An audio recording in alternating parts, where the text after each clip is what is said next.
Imagine a time long ago, nearly 4,000 years before our own. Picture a civilization flourishing in Mesopotamia, a fertile land between the Tigris and Euphrates rivers. This was the kingdom of Babylon.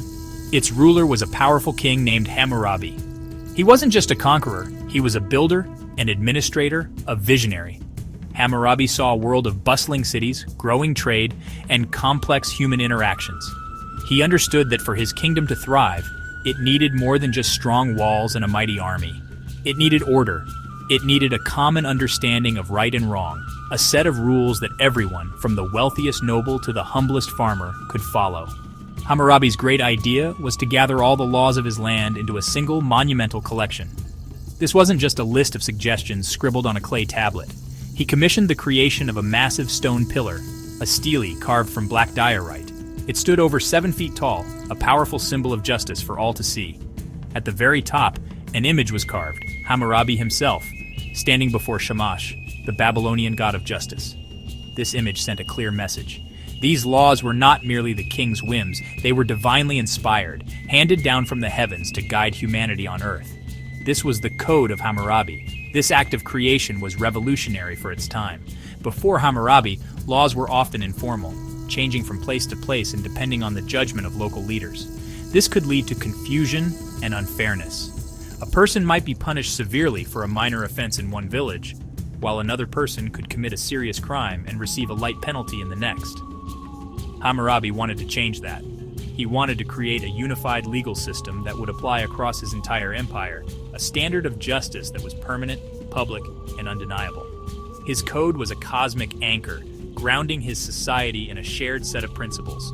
The stone stele was placed in a public square, likely in the city of Babylon, for everyone to see.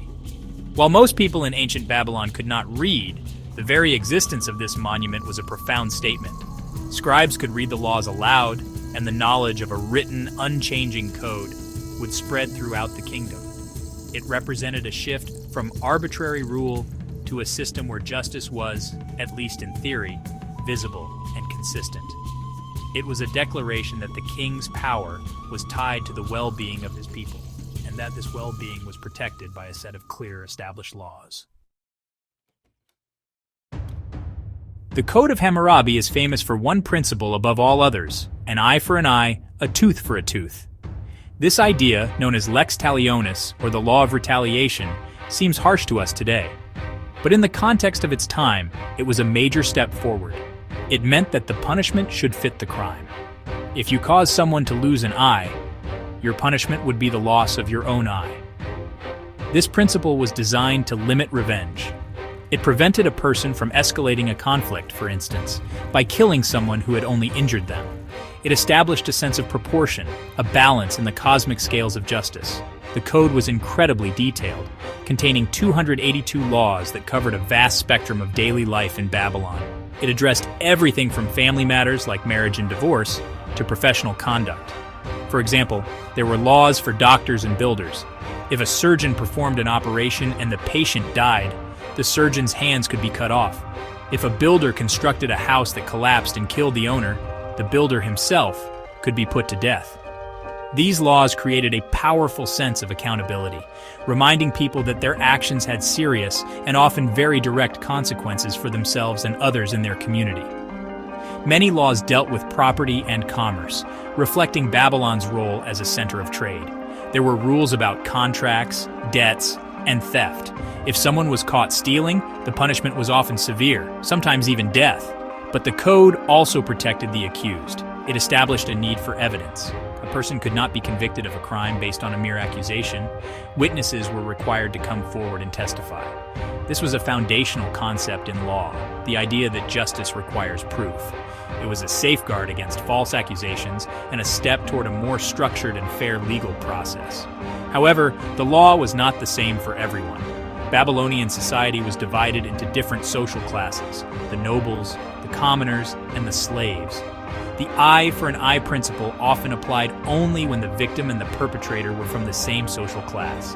If a nobleman injured a commoner, he might only have to pay a fine in silver. If he injured a slave, the penalty was even less. This reveals a deep truth about ancient societies. While the code was a remarkable attempt to create order, it also reflected and reinforced the social inequalities that were woven into the fabric of their universe. The Code of Hammurabi was more than just a list of punishments. It was a blueprint for an organized society.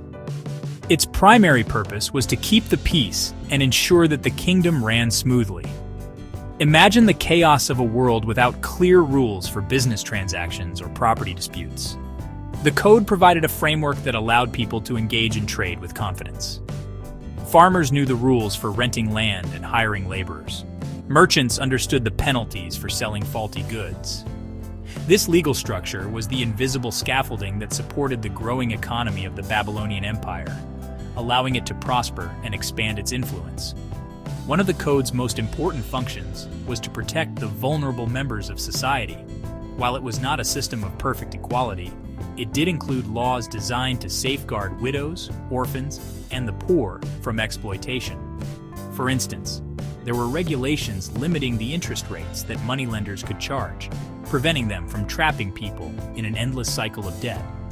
The code declared that the king's duty, mandated by the gods, was to make justice shine in the land and to destroy the wicked and the evil, that the strong might not oppress the weak. It was a public promise of protection from the highest authority.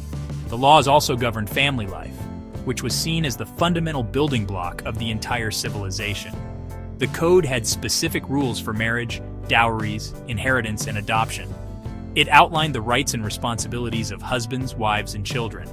For example, a woman had certain protections. If her husband wanted to divorce her without a valid reason, he had to return her dowry and pay a penalty. These regulations brought stability to families and ensured that there was a clear process for handling domestic issues, which helped prevent personal disputes from spiraling into larger social conflicts. By establishing these rules, the Code of Hammurabi helped create a sense of shared identity and collective responsibility among the people of Babylon. It promoted the idea that everyone was part of a single community, bound by the same set of divine laws. This fostered social cohesion and reinforced the authority of the king as the ultimate judge and protector. In a universe that could often seem random and dangerous, the code offered a sense of order and predictability. It was a statement that human civilization could be governed by reason and justice, not just by brute force. The influence of the Code of Hammurabi did not end with the fall of the Babylonian Empire. Its principles echoed across the cosmos of human history, traveling through time and space to shape the legal traditions of future civilizations. When you look at later legal systems in the ancient Near East, like the laws of the Hebrews found in the Old Testament, you can see the clear imprint of Hammurabi's work. The famous biblical principle of an eye for an eye is a direct echo from the Babylonian stele, a concept that journeyed across centuries and cultures. This shows how powerful ideas can be, outlasting the empires that created them. The code's importance lies in its pioneering spirit. It was one of the first and most complete attempts to create a written public legal code. This single act established several fundamental ideas that are now cornerstones of modern justice systems. The concept that laws should be written down for all to see is essential for transparency and fairness. The idea that a person is presumed innocent until proven guilty, requiring evidence and testimony, is a direct descendant of the procedures outlined by Hammurabi. These were not just laws for Babylon. They were seeds of justice planted for the world. Of course, we have moved far beyond the specifics of Hammurabi's laws. Our modern world rejects the idea of different punishments based on social class, and we no longer practice the harsh, physical retaliations the code prescribed. We strive for a system based on universal human rights and rehabilitation, not just punishment. However, the core principle that a society needs a clear, consistent, and public set of laws to function remains as true today as it was 4,000 years ago. Hammurabi's Code is a vital chapter in the long story of humanity's quest for justice. So when we gaze back across the vast expanse of time at that black stone pillar, we are not just looking at a relic from a long-dead civilization. We are looking at a milestone in our own journey. It represents a moment when humans decided to build a society based on laws rather than on whims. It teaches us that the search for justice is an ancient and enduring part of the human experience. The Code of Hammurabi is a powerful reminder that our own legal systems, our own concepts of right and wrong, stand on the shoulders of giants who lived in the dawn of civilization.